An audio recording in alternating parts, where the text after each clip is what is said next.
But this HBO special is really the first thing that I've watched.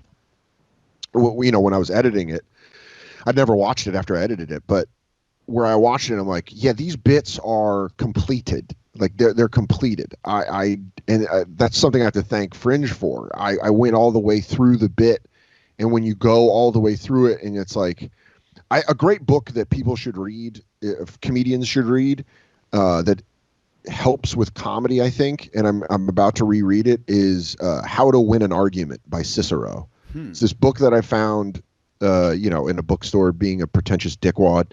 But I found this book and I was like, oh, this is.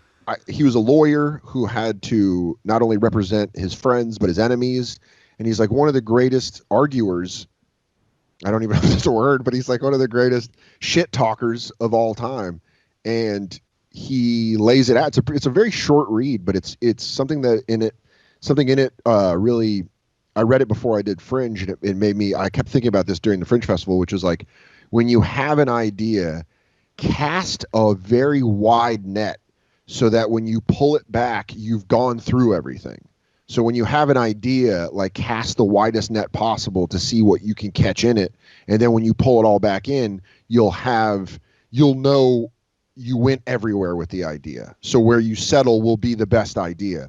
I think he says it better than that, and the idea might be a little different. But point being is, like, with a premise, I want to start working on, like, I always loved watching guys like Kurt Metzger, because Kurt Metzger was a guy where I'm like, man, that angle on that joke is unique and perfect in a way that no one else is going to do that angle. Nate Bargatze's unbelievable at that.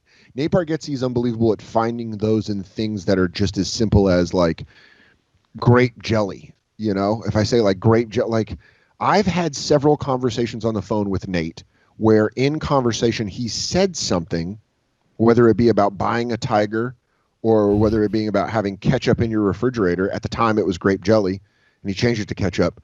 But then I'll watch his stand-up and be like, my God, he's got 4 different angles on that maybe we didn't have in the conversation, but that he's built into this that are just genius. It's just so funny. And I really love that about all my friends. You know, a guy like Vecchione, who can do a megabus bit, where if I told you there's a megabus bit, you'd be like, I don't know if I can listen to 15 minutes of that.